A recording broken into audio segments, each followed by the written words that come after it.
سلام سلام كبرات تخاتل ليلو تي في خميس يعني حكم تمليسنا مزيناكم لنا هي نايدوم مدبنا نتي اب تግራይ ዘሎ ኩነታት ብፍላይ ከዓ እቲ ናይ ሓራ መሬት ትግራይ ምዕባሌታት ዝምልከት ይኸውን ሓድሽ ዜና ኣለና ሓድሽ ሓበሬታ ሶ ክሳብ መወዳእታ መደበይ ምሳይ ክትፀንሑ ይላቦ መደብና ይቕፅል ኣሎ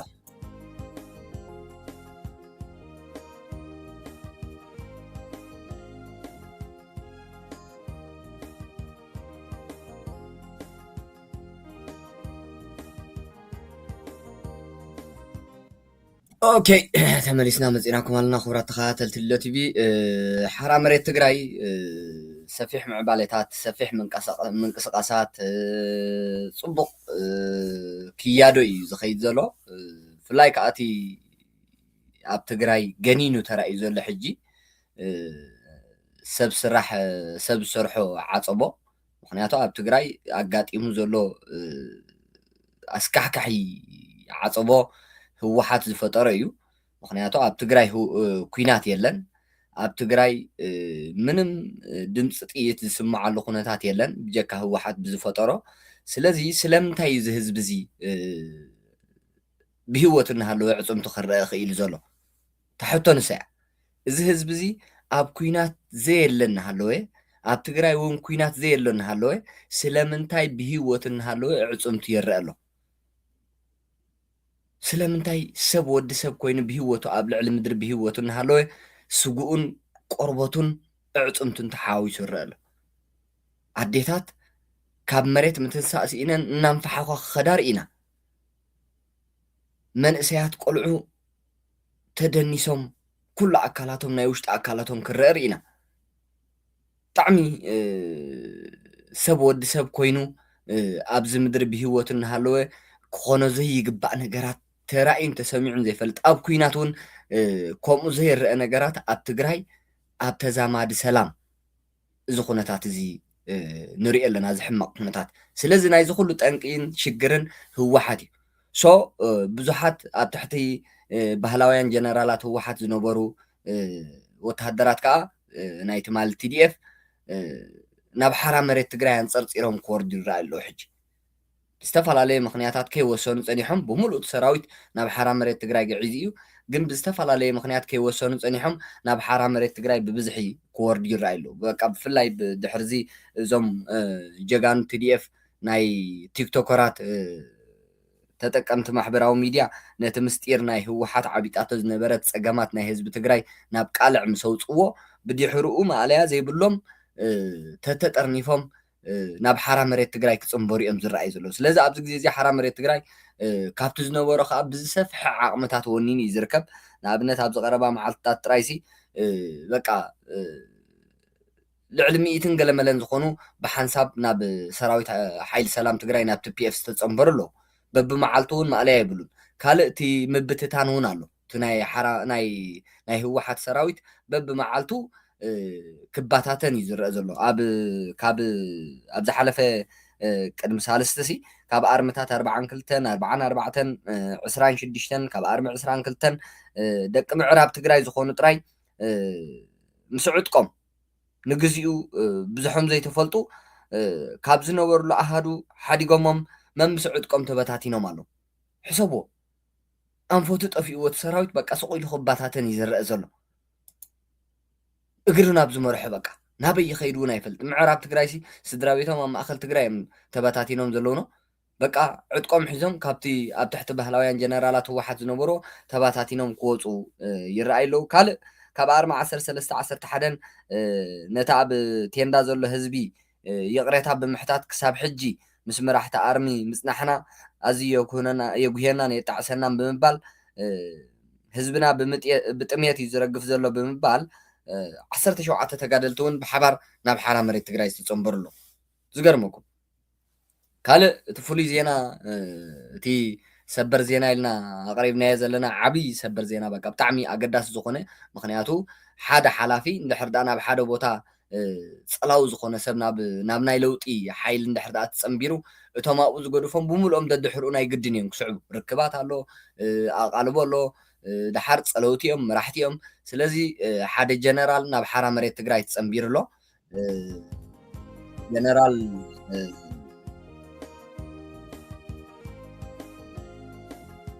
እዚ እዩ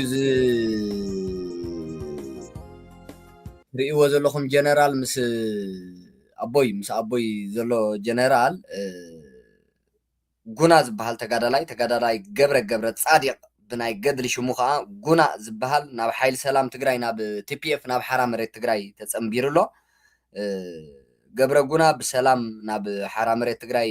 ኣትሎ ካብ ኣርሚ 33 ኮር 2 ኣዛዚ ዝነበረ ኮኔረል ገብሩ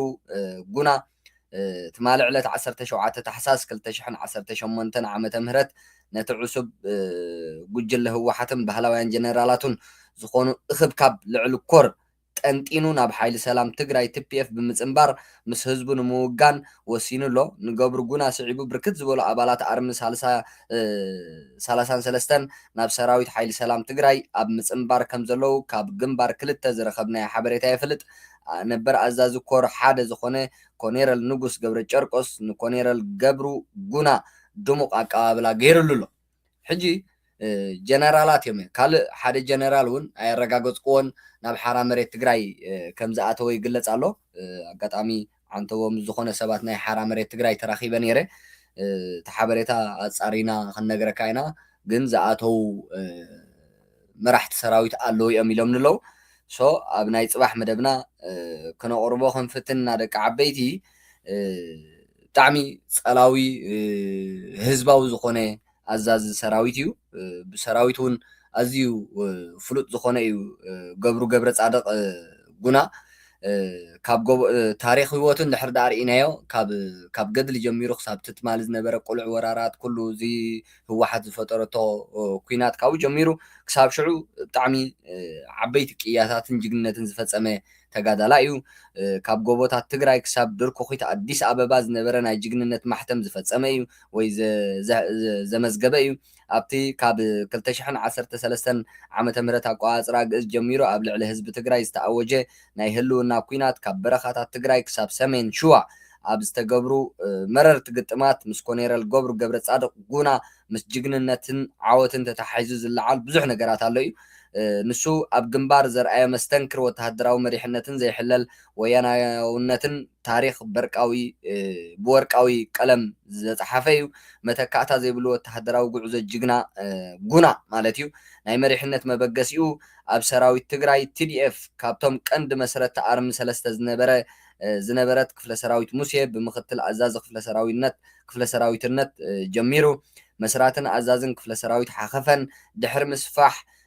ኣወዳድባ ሰራዊት ክፍለ ሰራዊት ሓኸፈን ብምስራት ቀዳማይ ዋና ኣዛዚኣ ብምዃን ብትብዓት መሪሕዋ እዩ ኦፕሬሽን ወፍሪ ኣሉላ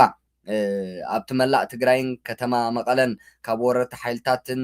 ንምፅራግ ዝተገብረ ወፍሪ ኣሉላ ምስ ክፍለ ሰራዊት ሓኸፈን ብምዃን ታሪኻዊ ስርሒት ፈፂሙ እዩ ስርሒት ምስፍሕፋሕ ኣርሚ 3 ናሓሰ 2013 ዓ.ም ኣቆፃፅራ ግእዝ ኣብ መርሳ ኣብ ሰሜን ሸዋ ብዝተገብረ ምትዕርራይ ኣርሚ 3 ናብ ኣርሚ 31 33 ክትዓቢ ኣብ ዝተገበረሉ እዋን እውን ብቕዓቱ ብምስካር ኣዛዚ ኮር 2 ኣብ ኣርሚ 33 ኮይኑ ዝተመደበ እዩ ኮኔረል ጉና ካብ ራያ ክሳብ ጣርማ በር ኣብ ዝነበረ እቲ ናይ ዓወት ሰንሰለት ዝፈፀመ እዩ ኮኔረል ጉና ሰራዊት ፀላኢ እናደምሰሰን እናማረኸን ዘመዝገቦም ዓወታት ብኸፊል ክግለጽ ከሎ ምቁፅፃር ስትራቴጂካዊ ከተማታት ኣላማጣ ኮረም ቆቦ ሮቢት ወልድያ ስሪንቃን መርሳን ብጅግንነት ኣሃዱ እናመርሐ ምስ ጀጋኑ ብፀቱ ብምዃን ዝተቆፃፀረ እዩ ኮኔረል ገብሩ ካልእ ደብረሲና ጣርማ በርን ኣብ ዝብል እውን ኣምባሰል ተረራ ውጫሌ ሃይቅ ደሴን ኮምበልቻን ሓሊፉ ክሳብ ጫፍ ሮቢት ከምሴን ሸዋረቢትን ብምድምሳስ ታሪኻዊ ዝባን ጣርማ በር ክሳብ ዝጭበጥ ዝመርሐ ስሙይ ኣዛዚ እዩ ኣብ ውሽጢ ዝተሰንዐ ናይ ጥልመት ሴራ እንተርኢና ከዓ ጅግና ኮኔረል ጉና ኣብ ግንባር ምስ ፀላኢ እናተቃለሰን ከሎ ኣብ ውሽጢ መሪሕነት ሰራዊት ብዝነበሩ ዓሌታውነት ከባቢያዊ ስምዒትን ዝሓመሙ ጀነራላት ወድን በይተይን ሸሪፎን ብዝተፈላለየ ዕንቅፋት ይፈጥሩሉ ነይሮም እዮም። ቅንኢ ብተቐባልነት ተርኢና ብሰንኪቲ ኣብ መላእ ሰራዊት ብፍላይ ኣርሚ ሰለስተ ዘለዎ ልዑል ተፈታውነትን ተቐባልነትን ብምስጋእ ብዘይ ምንም ወተሃደራዊ ክብሪ ካብ መዝነቱ ከም ዝባረር ተገይሩ እዩ ኮኔረል ገብሩ ክድዓት ጀነራላት ናይ ባህላውያን ጀነራላት ህወሓት ተርኢና እቶም ብዓሌታዊ ተሓሳስባ ዝተለኽፉ መራሕቲ ንጅግንነቱ ከመራስሕዎ እኳ እንተፈተኑ ታሪክ ጅግና ኮኔረል ገብሩ ግና ኩሉ ግዜ ምስ ሓቂ እዩ። ሓድሽ ምዕራፍ ተጋድሎ እንተርኢና ሕጂ ራእዩ ሕጂ ሓድሽ ምዕራፍ ተጋድሎ ናብ ሓራ መሬት ትግራይ ናብ ቲፒኤፍ ተፀምቢሩሎ ጅግና ተጋዳላይ ጉና ሕጂ እውን ንዝባነ ፀላኢ እንተይፈርሐ ነቲ ንትግራይ ናብ ሓደጋ ዘውደቐ ዓሌታዊ ጉጅለ ህወሓትን ንምእላይ ቆሪፁ ተላዒሉሎ ኮኔረል ገብረ ሕጂ ድማ ካብ ትግራይ ወፂኡ ናብ ሓራ መሬት ትግራይ ብምውራድ ንፍትሕን ሓርነትን ህዝቢ ትግራይ ይቃለስ ኣሎ። ጅግንነት ጉና ኩሉ ተጋዳላይ ኣርሚ ሰለስተ ዝምስክሮ ሓቂ እዩ። ይቕናዕካ ጅግና መራሒ ታሪክ ንጥልመት ቀቢሩ ንጅግንነት ወትሩ ተዘካሪ ገብሮ ብወረጦ ፕረስ ካብ ዕዳጋ ሓሙስ ታሕሳስ 2018 ዓመተ ምህረት ዝተፃሕፈ እዩ። ስለዚ ጅግና ኮኔረል ገብሩ ገብረ ጻድቅ ጉና ታሪኹ ብኸፊል ከም ዝሰማዕኩሞ ይመስል። ሎሚ እዚ ጅግና ተጋዳላይ እዚ ኩሉ ቅያን ጅግንነትን ፈፂሙ ኣብ ትግራይ ክብሪ ስኢኑ ህዝቢ ትግራይ ክዋረድ ብዓይኑ ርኡ ነዚ ኩሉ ሕልንኡ ክቕስኖን ክቕበሎን ስለ ዘይከኣለ ሎሚ ናብ ሓራ መሬት ትግራይ ወሪዱ ንሪኢ ኣለና። ኣብ ሓራ መሬት ትግራይ ከዓ እቲ ትማሊ ካብ ቆላታት ተንቤን ክሳብ ሰሜን ሸዋ ኣፍ ደገ ኣዲስ ኣበባ ደብረ ብርሃን ዝበፅሓሉ ጅግንነት ኣብኡ ዝሰርሖ ጅግንነት ሎሚ ኣብ ሓራ መሬት ትግራይ ምስ ብፆቱ ኮይኑ ምስቶም ምስኡ ዝነበሩ ጀጋኑ ኣባላት ቲዲኤፍ ኮይኑ ህዝቢ ትግራይ ከድሕን ትፅቢት ይግበረሉ ማለት እዩ። ጅግና ተጋዳላይ ገብሩ ገብረ ጻድቅ ጉና ነዚ ይመስል። ስለዚ ኣብቲ ኣሃዱ ፍቱው ስለ ዝነበረ ንዕኡ ሰሚዖምን ንዕኡ ሪኦም ተስፋ ሰኒቖም ኣብ መንጎ ምትእማን ሲኢኖም ዝነበሩ እሞ ሕጂ ትብዓት ፈጢሩሎም ናብ ሓራ መሬት ትግራይ ዝወርዱ ከዓ ማዕለያ የብሎምን ክወርዱ እውን ጀሚሮም ኣለው። ሓራ መሬት ትግራይ ሎሚ ብጀጋኑ መራሕቲ ናይ ቲዲኤፍ ዝነበሩን ብክኢላታት ናይ ኩናትን ብመሃንድሳት ናይ ኩናትን ብመራሕቲ ግንባራትን ብኣዝዮም ውሕሉል ፖለቲካዊ ጥበብ ዝልለዩ ፖለቲከኛታት ከይተረፈ ተኸቢቡ እዩ ዝርከብ። ምስ ሓይልታቱ ምስ ዓቕምታቱ እዩ ዝርከብ ሰራዊት ሓይሊ ሰላም ትግራይ ቲፒኤፍ ከምቲ ትማሊ ዝገለፅናዮ። ንምንታይ ደኣ ዝኩሉ ዓቕምታት ዝኩሉ ሓይሊ ዝኩሉ ጥበብ ናይ ፖለቲካ ዝኩሉ ጥበብ ናይ ኩናት እናወነነ ዝኩሉ ማዕለያ ዘይብሉ ሰራዊት እናወነነ ንህዝቢ ትግራይ ዘየድሕኖ ደኣ ንዝብል ግን ድሕሪ ህወሓት መን ኣሎ ኣየናይ ሓይሊ እዩ ዘሎ እዩ ክረአ ዘሎ። ድሕሪ ህወሓት ሻዕብያ እዩ ዘሎ። ስለዚ ምስ ሻዕብያ እቲ ኩነታት ክተዓራረኽ ክኽእል ኣለዎ። ሓንሳብ ተተጀሚሩ እቲ ኩናት ኣብ ትግራይ ጥራይ ክውዳእ ስለ ዘይብሉ ሻዕብያ ካብ መሬት ትግራይ ተፀራሪጉ ዝጠፍኣሉ መንገዲ እዩ። ስለዚ ኣብዚ መፅናዕቲ ናይ ስርዓት ብልፅግና ወይ ከዓ ናይ መንግስቲ ኢትዮጵያ ናይ ሰራዊት ኢትዮጵያ ኣሎ። እቲ ኩነታት ህወሓት ዝእለየሉ በቲ ዕድላት ናይ መንግስቲ ኢትዮጵያ እዩ ዝውሰን። መንግስቲ ኢትዮጵያ እንድሕር ደኣ ጨኪኑን እንድሕር ደኣ ኢትዮጵያ ብህወሓት ትብተን ኣላ ህዝቢ ትግራይ እውን ይብተን እዩ ዘሎ ፖለቲካ ኢትዮጵያ እውን ሰላም ስኢኒ እዩ ኢሉ እንድሕር ደኣ ወሲኑ ስርዓት ብልፅግና ቀጠልያ መብራህቲ ክውላዓሎም ይኽእል እዩ ንሰራዊት ሓይሊ ሰላም ትግራይ ንቲፒኤፍ። ሶ እዝታት እዩ ዝመስል እቲ ምዕባሌታት ሓራ መሬት ትግራይ ብብዝሒ ሰራዊት እናተቐበለ ብፍላይ ከዓ ድሕርዚ ዓፅቦ ኣብኡ እውን ዝተፈላለየ ወታደራዊ ስርሒታት እናካየደ እዩ። ክንገልፆ እውን ፀኒሕና ኢና ንህወሓት ኣብቲ ጫፍ ጫፍ ናይ ራያ ናይ ደቡብ ከምኡ እውን ናይ በዓል ናይ ፀለምቲ ናይ ፀለምቲ ከባቢታት ደጉዓ ተንቤን ገለመለ ኣብ ጥቃኣን እናቐረበን ኣብቲ ዘላቶን እናኣተወን ነቶም ሰራዊት ህወሓት ንውሽጢ ትግራይ ገፁ እናባረሮም እዩ ዝተፈላለየ ምንቅስቃስ እናገበረ እዩ ዝርከብ። ስለዚ ሰራዊት ሓይሊ ሰላም ትግራይ ምስ ዓቕምታቱ ኮይኑ ተወዳዳሪ ኮይኑሎ ኣብ ትግራይ በቃ ቀንዲ ወናኒ ሓይሊ ኮይኑሎ ስርዓት ብልጽግና እውን ንትግራይ ክከላኸል ንትግራይ ከድሕን ዝኽእል ተማዛበልቲ ምዕራብ ትግራይ ከይተረፈ ፀጥታ ኮይኑ ፀጥቶም ከውሕሰሎም ዝኽእል ሒዝዎም ክኣቱ ዝኽእል እዚ ሰራዊት ሓይሊ ሰላም ትግራይ ቲፒኤፍ ዝበሃል ሓይሊ እዩ። ኣነ ንዑ እየ ተስፋ ዝገብር ንዑ እየ ዝኣምን ኢሉ ፍቓድ ሂብሎ ሕጂ ከምዚ እናገበርካ እዩ እዚ ዝመስልቲ ኣብ ሓራ መሬት ትግራይ ዘሎ ምዕባለታት ሕጂ እንታይ ኢና ክንርኢ ዘለና ኣብ ትግራይ ዘጋጥም ዘሎ እዩ ኣብ ትግራይ ዘጋጥም ዘሎ ከምቲ ዓንተቡ ዝብልናዮ ትግራይ ኣብ ኩናት ኣይኮነትን ዘላ ትግራይ ኣብ ኩናት እንድሕር ዳኣ ዘይሃልያ ስለምንታይ እዚ ህዝቢ እዚ ኣብ ዓፀቦ ወዲቑ ሶ እዚ ሓይሊ እዚ ንህዝቢ ዝመፀ ረዳእታ ንህዝቢ ዝመፀ ሓገዛት ንባዕሉ ክጥቀመሉ ፀኒሑን ይጥቀመሉን ኣሎ ማለት እዩ እንድሕር ዳኣ ከምዚ ኮይኑ እዚ ሓይሊ እዚ ፀረ ህዝቢ ትግራይ እዩ ማለት እዩ ሶ ክእለ ክኽእል ኣሎ እዚ ሓይሊ እዚ ኣብ ልዕሊ ህዝቢ ትግራይ እዚ ዓይነት ግፍዕታትን ጭቆናን ዓፀቦን እናኣወጀን እናፈጠረን እናሃለወ ኣብ ትሕቲ እዚ ሓይሊ እዚ ኮንካ ወተሃደር ኮንካ ምንባር ይከኣል ዶ ይምችእ ዶ እዩ ስለዘይከኣል ንህዝብኻ ክተድሕን ንህዝብኻ ካብዚ ዓማፂ ጉጅለ ክተድሕን ንህዝብኻ ካብዚ ፀረ ህዝቢ ትግራይ ዝኾነ ኣራዊት ልኡኽ ሻዕብያ ዝኾነ ጉጅለ ክተድሕን ናብቲ ንዓኻ ዝመስሉን ምሳኻ ትማሊ ጅግነት ዝፈፀሙን ዝርከብዎ ሰራዊት ዝርከብዎ ህወሓት ዘይተቆፃፀሮ ቦታ ናብኡ ወሪድካ ነብስኻን ህዝብኻን ምድሓን ሕሰብዎ እሞ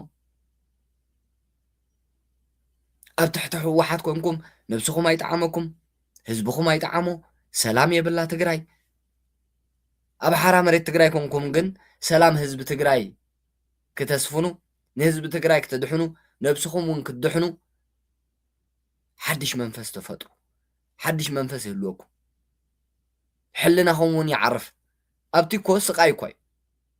ኣብ ትሕቲ ባህላውያን ጀነራላት ህወሓት ኮንካ ወተሃደር ናይ ባህላውያን ጀነራላት ህወሓት ክትከውን እኮ ሓደ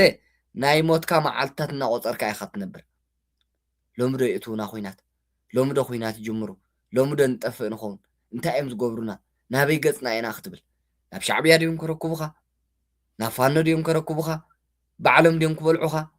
ወላ ሓንቲ በቃ ንነብስኻስ ኣፍልጦ የብልካ ስለዚ ኣብ ትግራይ ኮንካ ዝኩሉ ፀገማት ካብ ትርኢ ብፍላይ ከዓ ንዝተዓጥቁ እየ ነቶም ኣብ ትሕቲ ባህላውያን ጀነራላት ህወሓት ዘለዎ እየ እቲ ካልእ ሲብል ኦሬዲ በቃ ዕድል ተፈጢሩሉ ናብ ሓራ መሬት ትግራይ ክወርድ ሰራዊት ሓይሊ ሰላም ትግራይ ቲፒኤፍ እውን ትቅድም ዝተዓጥቃ ሓይሊ ጥራይ ዝቕበል ነይሩ ሕጂ ግን ኣቐድም ኣቢሉ ኣብ ዘውፅኦ መግለፂ ግን ሰራዊት ኩድሕ በቃ እቲ መንእሰይሲ ክድሕን ናብ ሓራ መሬት ትግራይ ክወርድ ዕድል ሂብ እዩ ስለዚ እዚ እንድሕር ዳኣ ኮይኑ እንታይ ኣለካ እዩ ኣብ ትግራይ ኮንካ ትቁዝም እንታይ ኣለካ ኣብ ትሕቲ ባህላውያን ጀነራላት ኮንካ ኣውያት ትገብር እንታይ ኣለካ እዩ ኣብኡ ኮፍ ዘብል ውረድ ነብስኻ ድሕን ናብ ሰራዊት ሓይሊ ሰላም ትግራይ ትፀንበር ኣብኡ ኮንካ ዓዘር ቆዘር ኣብኡ ኮንካ ምቁዛም እሞ ከዓ ኣብ ብርክኻ ተስተንፍስ መንእሰይ ሽማግለታት እኳ እናወረድዎ ሓራ መሬት ትግራይ መራሕቲ ሃይማኖት እኳ እናወረድዎ ሓራ መሬት ትግራይ ስኻ ኣብ ብርክኻ ተስተንፍስ መንእሰይ ፅባሕ መፃኢ ዘለካ ራእይ ዘለካ መንእሰይሲ ህወሓት ክትፃወተልካ መጋበርያ ህወሓት ክትከውን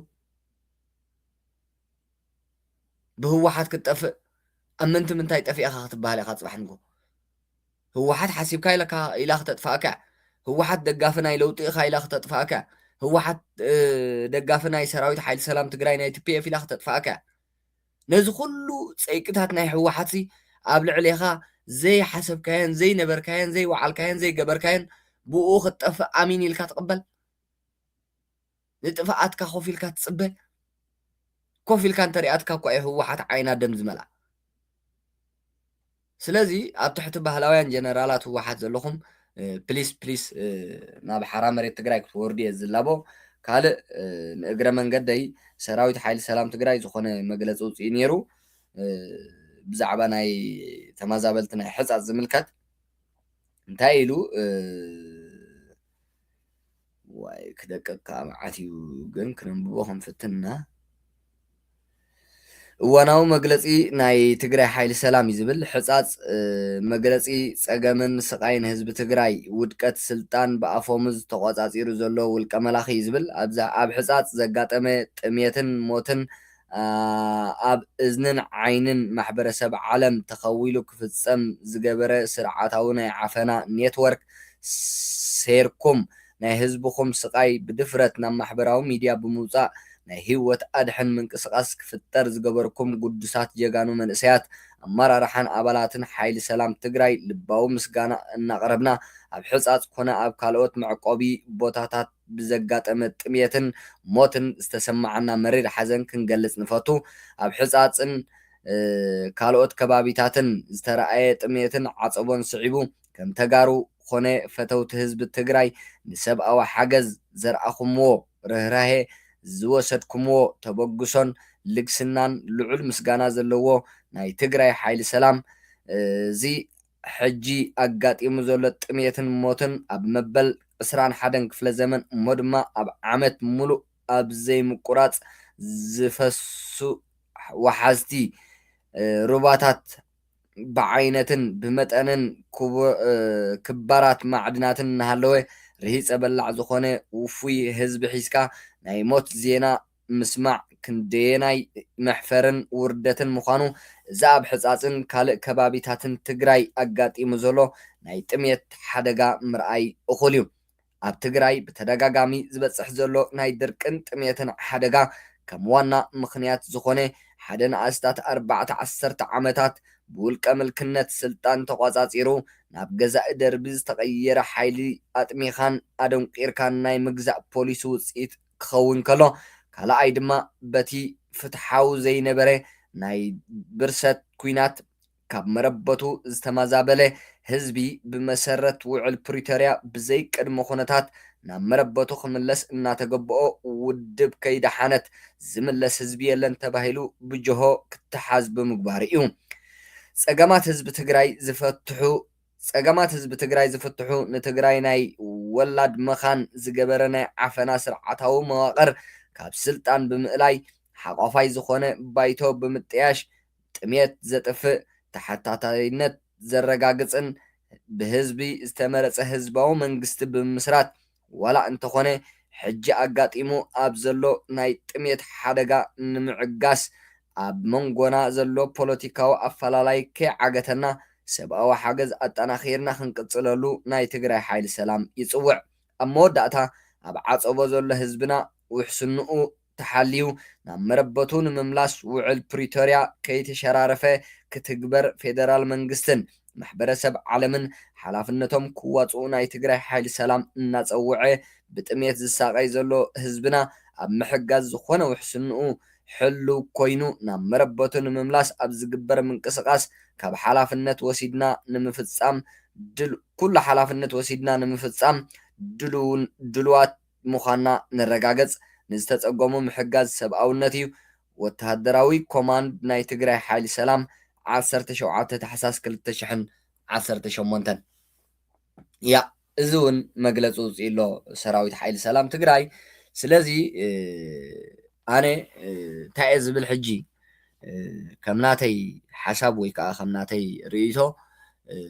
ትግራይ እናተሳቀየት ክትነብር የብላን። ሰራዊት ሓይሊ ሰላም ትግራይ ንፌደራል መንግስቲ እውን ፀቕጢ ክገብረሉ ክኽእል ኣሎ። ክሳብ መዓስ እዩ ንባዕሉ እውን ዓስኪሩ ክነብር? ክሳብ መዓስ እዩ ጠበንጃ ተሓንጊጡ ኣብ ዶባት ኮይኑ ክንቀሳቀስ? ክሳብ መዓስ እዩ ስቃይ ህዝቢ እናረኣየ እናማዕደወ ክነብር ንባዕሉ እውን እናተሳቀየ ክነብር? ስለዚ ፅባሕ ንግሆት ሰራዊት እውን ምረት ከጋጥሞ እዩ። ህወሓት ከዓ ነዚኣ ትደሊ። እቲ ብሓራ መሬት ትግራይ ዘሎ ሰራዊት ምረት ክመፆ እዩ፣ ከማርር እዩ። ክሳብ መዓስ ኢና ዝብል ሕቶታት ከልዕል ይኽእል እዩ። ስለዚ ምስ ፌደራል መንግስቲ ብዲፕሎማስያዊ መንገዲ ፀቕጢ ክፈጥሩ ክኽእሉ ኣለዎም። ሓደ እቲ ሰራዊት ከይባታተን፣ ካልኣይ እቲ ህዝቢ እውን መሊኡ ከይፀንት፣ ሳልሳይ ሻዕብያን ህወሓትን እውን ካልእ ሓይሊ ከይረኽቡ መስመር ናይ ክልቲኦም ክብተኽ ክኽእል ኣለዎ። ስለዚ ሰራዊት ሓይሊ ሰላም ትግራይ መወዳእታ ስቑኢሉ ሰራዊት እናተቐበለ መንእሰያት እናዕጠቐ እንድሕር ዳኣ ስቑኢሉ ክቕፅል ኮይኑ ክቕፅል ኣይክእልን። ሰራዊቱ በቃ ተስፋ ክቆርፅ ይኽእል እዩ፣ ከማርር እውን ይኽእል እዩ። እዚ ንኸየጋጥም ምስ ፌደራል መንግስቲ ብዲፕሎማስያዊ መንገዲ ሰራዊት ሓይሊ ሰላም ትግራይ ስጉምቲ ዝወስደሉ መንገድታት ዕድል ክወሃቦ ክፅዕር ክኽእል ኣለዎ። ህዝቢ ትግራይ እውን ይፀንት እዩ እኮ ዘሎ። ትግራይ ብምልእቲ እኳ ሕፃፅ መሲላ ኣብ ሕፃፅ መሲልና ዋየ ዋየ ዋየ ዋየ ኢልና ተረኣኻ ግን ትግራይ ብምልእታ በቃ ሕጂ ዝወፅእ ዘሎ ቪድዮታት ሕጂ ዝወፅእ ዘሎ ሓበሬታ ሕጂ ዝርአ ዘሎ ኩሉ ነገራት ካብ ሕፃፅ ዝገደደ ኮይኑ ከዓ ተረኺቡ ካብቲ ኣብ ሕፃፅ ዘሎ ህዝቢ እቲ ከይተዘረበሉ ዝፀንሐ ተዓቢጡ ዝፀንሐ ካልእ ህዝቢ ካብኡ ዝገድድ ኮይኑ ፀኒሑ እቶም ሰብ ኣብ ገዝኡ እናሃለወ ብሰንኪ ናይ ጥሜትን ብሰንኪ ተላባዕቲ ሕማማትን ብሰንኪ ገለመለን ሕማም ናይ ርእሲ ገይሩ ሕማም ናይ ኣእምሮ ገይሩ ኣብ ትግራይ በቃ መዓት ነገራት ብዙሕ ነገራት እዩ ዝረአ ዘሎ ብጣዕሚ ዘሰክፍ ሶ ክሳብ መዓስ ህዝቢ ትግራይ ክሳብ መዓስ እዩ ከምዚ ኢሉ ክነብር እቶም ሰባት ሰራዊት ሓይሊ ሰላም ትግራይ እውን ክሳብ መዓስ እዩ ኣብ ዶብ ትግራይ ናይ በይኑ ግዝኣት ወኒኑ ክነብር እቲ ህዝቢ ከ እንታይ ይኹን እቲ ሰራዊት ክሳብ መዓስ እዩ ከምኡ ኢሉ ተዓጢቑ ክነብር እዚ ዓይነት ሕቶታት ክለዓል ክኽእል ኣለዎ ዲፕሎማስያዊ መንገዲ ተጠቒሞም ፌደራል መንግስቲ እሚኑ ህዝቢ ትግራይ ዝድሕነሉ መንገድታት ከናድኽ ክኽእል ኣለዎ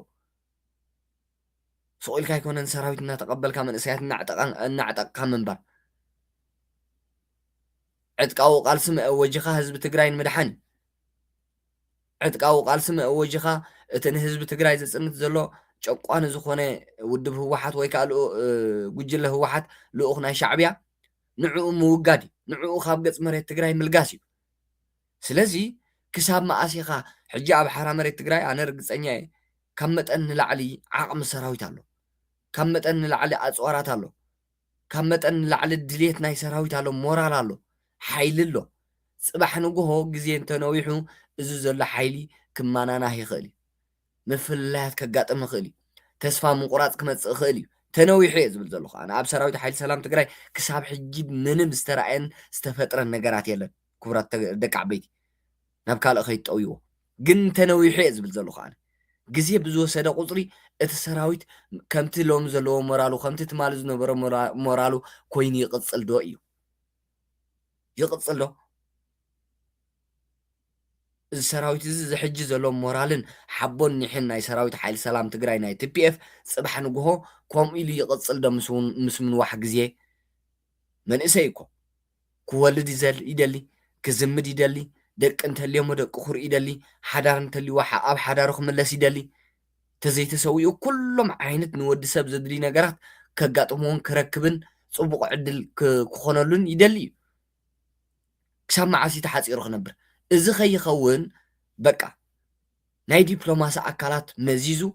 ፌደራል መንግስቲ ምስ ፌደራል መንግስቲ ተረኺቡ ሓደ ፍታሕ ክገብር ክኽእል ኣሎ ህዝቢ ትግራይ ክድሕን ኣለዎ ኣብ ሓራ መሬት ትግራይ ዘሎ ሰራዊት ከዓ ናብቲ ድሕሪ ሓራ ምዃና ትግራይ ዝገጥሞ ዕድል ክወፍር ክኽእል ኣሎ ሰራዊት እውን ኮይጠዓሞን ካብ መግዛእቲ ህወሓት ነፃ ኮይኑ ኢዳ ኣብ ሓራ መሬት ትግራይ ዘሎ እምበር ክሳብ መዓስ እዩ ንበይኑ ተዓፂ ኣብኡ ክነብር ፅባሕ ንግሆ እቲ ፖለቲካ ናይ ከባቢና ምስ ተቐየረ ክንታይ እዩ ክኸውን ስለዚ ንኩሉ እንተታት በቃ ፅባሕ ከዝብል ዓይነት ኣተሓሳስባ ክሕዞ ክኽእል ኣለዎ ስቑኢልካ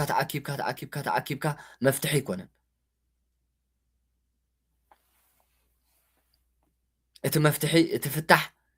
በቃ ስጉምቲ ወሲድካ ትግራይ ምድሓን ብዝወሓደ ብዝቐለለን መስዋእቲ ንህዝቢ ትግራይ ምድሓን ይብል ነይሩ ትማሪ ሰራዊት ሓይሊ ሰላም ትግራይ ቲፒኤፍ ያ ሕጂ ከምኡ እዩ ዘሎ ብምሉእ እቲ ኣብ ትሕቲ ባህላውያን ጀነራላት ህወሓት ዘሎ ናብ ሓራ መሬት ትግራይ ስሒብዎ ኣሎ እንድሕር ስሒብዎ እንድሕር ዳኣ ትድልየቱ ነዚ ኣብ ትሕቲ ባህላውያን ጀነራላት ህወሓት ዘሎ ሰራዊት ከድሕኑ እየ ዝብል ዝነበረ እንድሕር ዳኣ ድሒንዎ ኮይኑ ሕጂ ድሕሪኡ ኸናበይ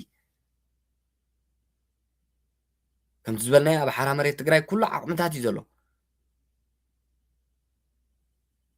እዚ ክሪኦ ክኽእል ኣለዎ ደቂ ዓበይቲ ኣነ ንዑ እየ ዝብል ኣብ ሓራ መሬት ትግራይ እኹል ዓቕሚ እዩ ተወኒኑ ዘሎ እኹል ሓይሊ እዩ ተጠርዩ ዘሎ እኹል ፖለቲካዊ ብቕዓትን ወተሃደራዊ ብቕዓትን እዩ ዝረአ ዘሎ ሰራዊት እውን ምስ ሞራሉ ምስ ድልየቱ ምስ ወኒ እዩ ዘሎ ልክዕ ከምቲ ካብ ቆላታት ተንቤን ክሳብ ደብረ ብርሃን ዝነበረ ወንታት ስለዚ እዚ ሓይሊ እዚ ክማናና ኣነ ድሌት የብለይን እዚ ሓይሊ እዚ ተስፋ ክቆርፅ ኣነ ደስ ኣይብለንን እዚ ሓይሊ እዚ ቅያን ጅግንነትን ፈፂሙ ልክዕ ከምቲ ናይ ካብ ቆላ ተንቤን ክሳብ ደብረ ብርሃን ዝበፅሖ ጅግንነት ፈፂሙ ህዝቢ ድሒኑ ናብ ውልቃዊ ናብርኡ ክምለስ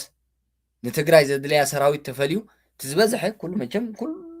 ዝተዓጥቀ መቸም ሰራዊት ትግራይ ኮይኑ ከዓ ኣይቅፅልን ትግራይ ዘድልያ ሰራዊት ከም ፌደራል መንግስቲ እስታይ ኮይኑ ልክዕ ከምተን ኩለን ክልላት ፍሉይ ሓይሊ ትውንን ፖሊስ እውን ትውንን ፀጥታ ሓይላ እውን ተደልድል ትዝተረፈ ግን ናብ ናይ ውልቃዊ ዋኒን እዩ ዝምለስ ዕዮ ህዝቢ ትግራይ ፈፂሙ ንህዝቢ ትግራይ ኣድሒኑ ናብ ውልቃዊ ናብሩ እዩ ዝምለስ ስለዚ ሰራዊት እዚ ከይብደል እዚ ሰራዊት እዚ ከይበታተን እዚ ሰራዊት እዚ ተስፋ ቆረፅ ከይኸውን እዚ ሰራዊት እዚ ሰራዊት ናይ ሻዕብያ ከይመስል ረአ ዘይብሉ መፃእ ዘይብሉ ዕድሉ ዘይፈልጥ ሰራዊት ከይኸውን ሰራዊት ሓይሊ ሰላም ትግራይ ምስ ፌደራል መንግስቲ ተራዳዲኡ ናይ መወዳእታን ዝበሃል መፍትሒ ከምፅእ ክኽእል ኣለዎ ከምዚ ኢልካ ኣይቕፀልን ህዝቢ ትግራይ ይጠፍእ ኣሎ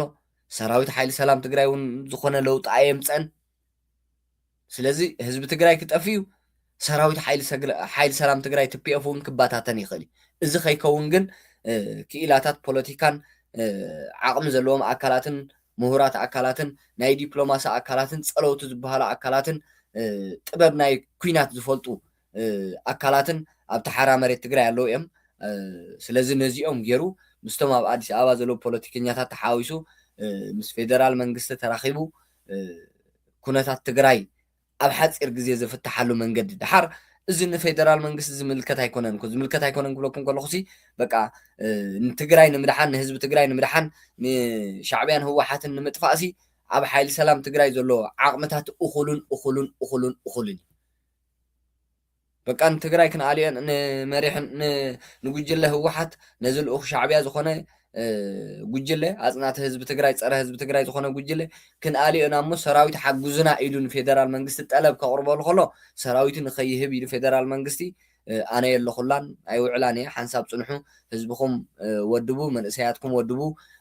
ዓቕሚ ፍጠሩ ገለመለ ዝብል ሓሳብ ክመፅዎ ክእሉ እዮም ሰራዊት ሓይሊ ሰላም ትግራይ ግን እኹል ዝኾነ ሰራዊት ወኒኑ እዩ ዝርከብ ኣብዚ ግዜ እዚ እኹል ዝኾነ ዓቕሚ ሒዙ ዝርከብ ኩሉ ዓይነት ዓቕምታት ወኒኑ ዝርከብ ካብ ፌደራል መንግስቲ ፍቓድ ጥራይ ዝፅበ ፍቓድ ጥራይ ዝደሊ ህወሓት ንምእላይ እዚታት ክኸውን ክኽእል ኣለዎ ባህላ እየ እቶም ኣብ ማእኸል ትግራይ ኣብ ውሽጢ ህዝቢ ትግራይ ኮንኩም ርእስኹም ተድንኑ ዘለኹም መንእሰያት ክንስኹም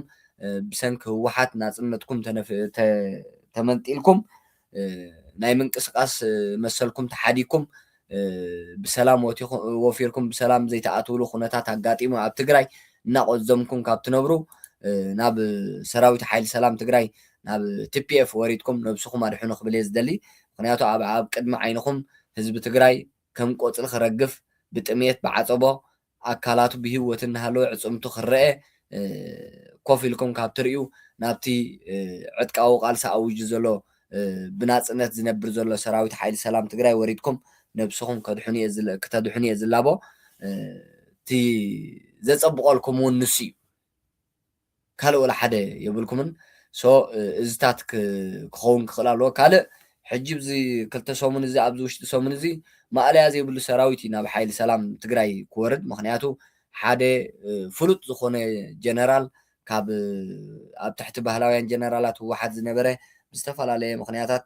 ዕድል ሲኢኑ ኣብኡ ዝነበረ ኣጋጣሚ ዕድል ረኺቡ ናብ ሓራ መሬት ትግራይ ወፂኡ ንሪኦ ኣለና ካልእ ጀነራል እውን ስሙ ዘይረጋግፅክዎ ከም ዝወፀ ይዝረብ ኣሎ እዩ ንሱ እውን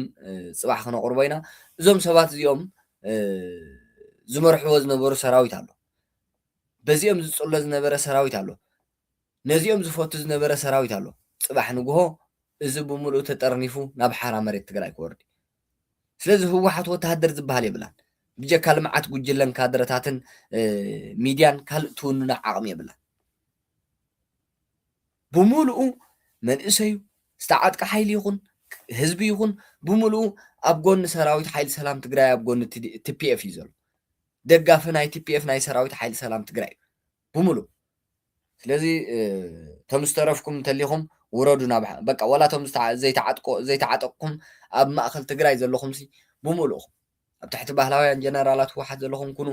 ኣብ ትሕቲ ኣብ ዝተፈላለየ ሲቪላዊ መነባብሮ ዘለኹም ኩኑ በቃ ህወሓት መሊኣ ከየጥፈአትኩም እንከላ ናብ ሓራ መሬት ትግራይ ወሪድኩም ነብስኩም ኣድሕኑ እየ ክብል ዝደሊ